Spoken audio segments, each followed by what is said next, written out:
If you do not know the names of things, the knowledge of them is lost too. The first step in wisdom is to know the things themselves. This notion consists in having a true idea of the objects. Objects are distinguished and known by classifying them methodically and giving them appropriate names. Therefore, classification and name-giving will be the foundation of our science. If a tree dies, plant another in its place. In natural science, the principles of truth ought to be confirmed by observation. In natural science, the principate is not God, but people themselves who shorten their lives by not keeping physically fit. The plant kingdom covers the entire earth, offering our senses great pleasure and the delights of summer. Nature does not proceed by leaps. Stones grow, plants grow, and live. Animals grow, live, and feel. A professor can never better distinguish himself in his work than by encouraging a clever pupil, for the true discoverers are among them, as comets amongst the stars.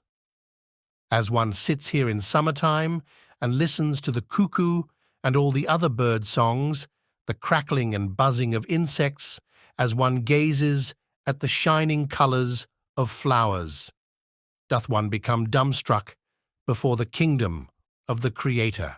It is the genus that gives the characters, and not the characters that make the genus. Blessed be the Lord for the beauty of summer and spring, for the air, the water, the verdure, and the song of birds. Nomenclature, the other foundation of botany, should provide the names as soon as the classification is made. If the names are unknown, knowledge of the things also perishes. For a single genus, a single name. I demand of you and of the whole world that you show me a generic character by which to distinguish between man and ape. I myself most assuredly know of none. Nature's economy shall be the base for our own, for it is immutable, but ours is secondary.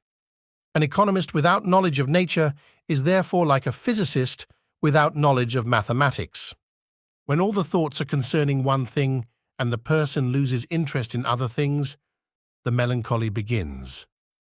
Yet man does recognize himself as an animal. But I ask you and the whole world for a generic differentia between man and ape, which conforms to the principles of natural history. I certainly know of none.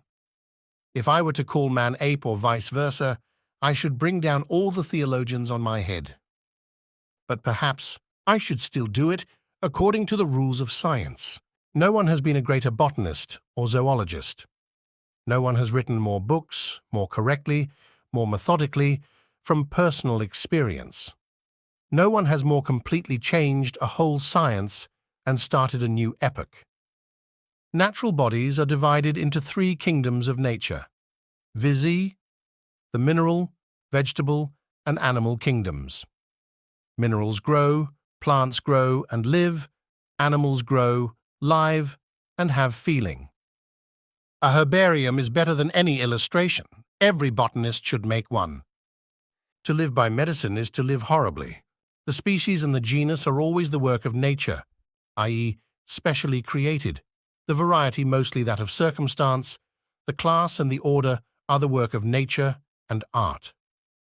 A practical botanist will distinguish at the first glance the plant of the different quarters of the globe, and yet will be at a loss to tell by what marks he detects them. This drink has a magical power. It strengthens the weak and revives those who have fainted. Those tired after work and physical activity can return their life forces by this drink much sooner than by nourishment. It works as a diuretic, an appetizer, an antitoxin. Linnaeus, a plant of Lapland, lowly, insignificant, disregarded, flowering but for a brief space, from Linnaeus who resembles it. Please subscribe our channel, World No.1 Quotes, and like, share, comment upcoming videos latest.